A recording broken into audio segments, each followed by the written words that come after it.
अस्सलामुअलैकुम वरहमतुल्लाहि वबरकातुहू।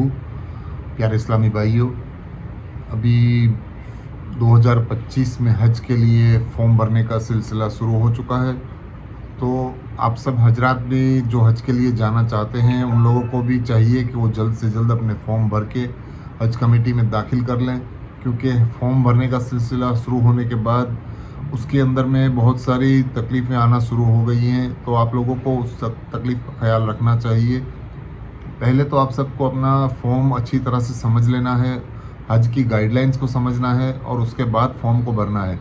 अगर आप हज की गाइडलाइंस को पूरी तरह समझ लेंगे तो अच्छी तरह से फ़ॉर्म को भर सकेंगे। और हज के फ़ॉर्म भरने के लिए आपको एक अच्छा जानकार आदमी चाहिए जो कि आगे भी इस तरह के काम कर चुका हो। तो क्या है कि आपको आगे जाने से तकलीफ़ नहीं होगी, क्योंकि हज के फ़ॉर्म में बहुत एहतियात करना ज़रूरी है। और अगर आप एहतियात से नहीं फ़ॉर्म भरेंगे तो आगे जाके आपको मुश्किलात का सामना करना पड़ेगा।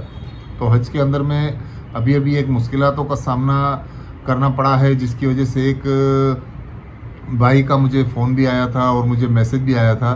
तो उन्होंने कहा है कि उनकी और उनकी अहलिया के उन्होंने फ़ॉर्म भरे हैं। उस फ़ॉर्म के अंदर में उन्होंने जो नॉमिनीज़ बनाने होते हैं, वो नॉमिनीज़ को उन्होंने अपना नॉमिनीज़ अपनी वाइफ को बनाया है और अपनी वाइफ का नॉमिनीज़ खुद को बनाया है। और उनका 10 से 15 दिन हो चुके हैं, अभी तक उनका कवर नंबर भी नहीं आया है, ना ही उनका ग्रुप में ऐड किया गया है। तो उन लोगों का मानना ऐसा है कि उन लोग का फॉर्म रिजेक्ट हो चुका है। इसकी वजह से हो सकता है कि वो नॉमिनीज़ की वजह से वो फॉर्म रिजेक्ट हुआ है। तो आपको ये ख़ास ध्यान रखना है कि नॉमिनीज़ क्या होता है। जो यहाँ पे हज के लिए नहीं जाता है, जो आपके साथ नहीं होता है, जो यहाँ इंडिया में रहता है, जैसे आपका बच्चा है या तो आपके रिश्तेदार हैं या तो आपका बहुत ही करीबी जो होता है, उनको नॉमिनीज़ बनाया जाता है। जो कि आपके बाद का कुछ भी हो तो वो ध्यान रखेगा या तो उसको वो अंडर आ जाएगा उसके। तो आपको ख़ास याद रखना है, आप हज के लिए जा रहे हैं, जो हजरात हज के लिए जा रहे हैं उनको साथ में नॉमिनीज़ नहीं बनाना है। आपको यहाँ पे रहने वाले, इंडिया में रहने वाले आपके जो भाई बहन है, भाई है, आपकी औलादें हैं, उसमें से किसी को नॉमिनीज़ बनाना है। तो नॉमिनी बनाने के लिए आपको आपके साथ हज के साथ आने वालों को नॉमिनी नहीं बनाना है।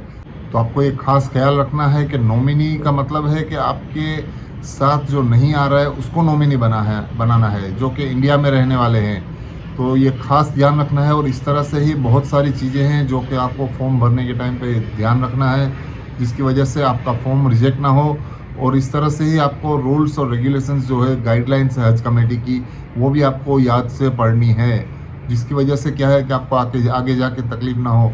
और एक चीज़ सामने आई है, एक अखबार में एक रिपोर्ट आई है कि इस बार सऊदी गवर्नमेंट ने अनाउंस किया है कि वो 2025 में जो हाजियों को घर अलॉट किए जाते हैं, इलाके हैं अजीजिया के अंदर में, उन लोगों को जो बिल्डिंगें दी जाती हैं उसमें खाना पकाने के लिए परमिशन नहीं दी है। 2025 में सऊदी गवर्नमेंट ने हाजियों के लिए इंडियन गवर्नमेंट को परमिट नहीं दी है पकाने की।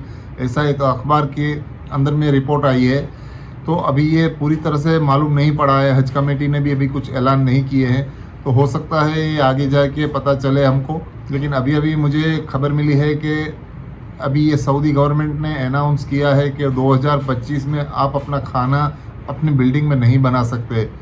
अगर मैं हो सकता है तो मैं अपनी कटिंग यहाँ पे आपको दिखाऊंगा, जो अखबार में मैंने पढ़ा है वो।